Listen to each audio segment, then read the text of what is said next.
Miaraba tompoko androantsika de ndeha hiresadresaka ny vaovao malaza izay nanakoako tato ato zay tato anatin'ny 2 andro tato ny vaovao mahakasika ny raharaham-pirenena. Fa mialohan'izay dia azadino ny milaiky ny vidéo tsika ary azadino ihany koa ny miabone amin'ny chaîne tsika mba hafahanao manaraka ny vidéo izay ho alefanay misesisesy eto amin'ny Watawata Gas. Toy izao ny fanaovana azy. Ya raha mahita fa nalaza tato ato zay ny hetsika izay ataony ireo candidat raiky ambin'ny folo izay mifaninana amin'ny candidat numéro 3 tsy iza izany fa Andriamatoa Filoha Andrindrina Rajoelina. Raha ny fantatra manko Andriamatoa Filoha Andrindrina Rajoelina dia mizaka ny zom-pirenena vahiny.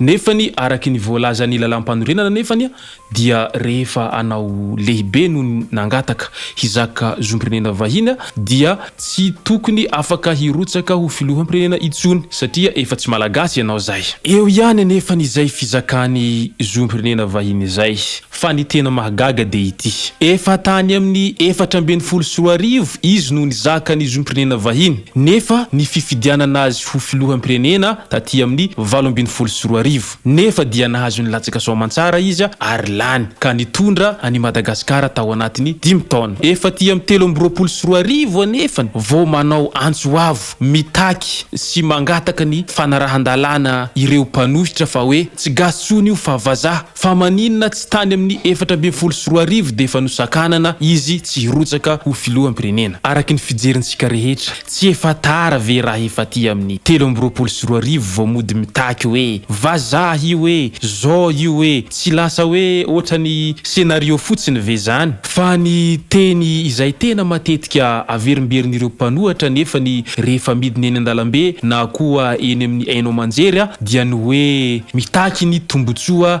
iombonana, mitaky ny tombotsoa ho an'ny Madagasikara, Madagasikara mandroso ny tanjony sy ny tariny. Raha tena izay tokoa ary ny tena fangatahany ireo antoko mpanohatra fa maninona raha ohatra hoe olona anankiray ihany no natolotra izy ireo fa zao zareo samy nanolotra olona iray avy daholo ny antoko de zany ve ny atao hoe tena fitiavan-tanindrazana de zany ve ny atao hoe tena finiavana hampandroso sy hanova rafitra misy eto amin'ny firenena. Raha tena olona vonona hanova ny rafitra misy eto amin'ny firenena ry zareo de tokony hoe antoko mpanohatra de ny antoko au pouvoir zay ihany zany hoe ray ny antoko mpanohatra ray ny antoko au pouvoir. Raha amiko manokana io hoe fangatahana hanova hoe fampandrosony hoe mitaky ny tombotsoan'ny malagasy nefa ny asa manolotra io antoko raha amiko manokana tsy haiko zay niany aminareo alefaso amin'ny commentaire zany zay avinareo ao fa raha amiko manokana amin'ny fotsy miangatra za milaza n'ity zavatra ty raha amiko manokana io dia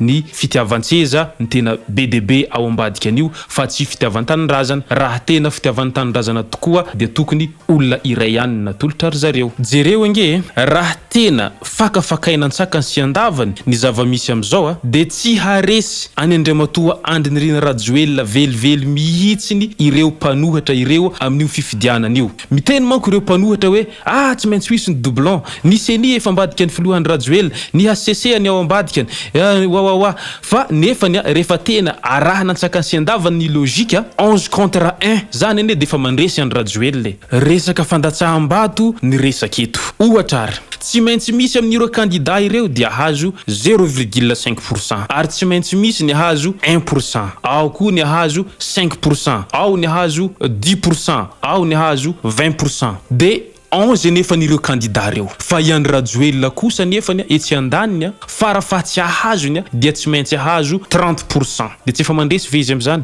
zany hoe zavatra tsy logika mihitsy io combat io zany atao hoe tena combat déséquilibré. Fa ny fijeriko fotsiny raha ohatra ka ohatran'io ataondreo mifarimbona isanandro eny amin'ny 13 mai io no nataondreo tany am-piandohana hoe ndao ary hifarimbona hanrotsaka olona anankiray ho toanantsika mpanohatra de tena naharesy soamantsara ny Andriamatoa Rajoelina izay candidat nalefandreo teo. fa nefa tsy zay ny zava-misy fa samby nizarazara zareo. Donc mazava ho azy fa tsy haresany Andriamatoa Andry Rajoelina mihitsy na ho vy na ho vato. Zay sy zay ary ny amin'iny ry tompoko lahy sy tompoko vavy araka ny fitenenana hoe film efa nandeha io hoe efa fantatra hoe tsy maintsy maty amin'ny farany deba. Ka aza dino miabone amin'ny chaîne antsika de aza dino ihany koa ny milaiky ny vidéo zay alefantsika eto Wata Gasy. Za tompoko tsy miandany amin'ny ady sy ny roa fa ny fomba fijeriko fotsiny zay raha ohatra hoe misy ny mahadiso de aoka za zany ho diso. Malalaka ny commentaire ry tompoko lahy sy tompoko vavy dia Samia manao izay kajikajiny ao anatin'ny commentaire. Mangasitrako. Tsisy atakalo fanao hamamiko e aza mela raiky maza tsy hitama vita fanine hoe fanao mikomande tsy amerigny tsy onza-pokose fara raiky fangataiko aminao azafody aminay adalagna vitako regny alofa tsy avaizo samalilo tsy agnambodeke azafody aminay adalagna vitako regny zaravany alofa tsy avaizo samalilo tsy agnambodeke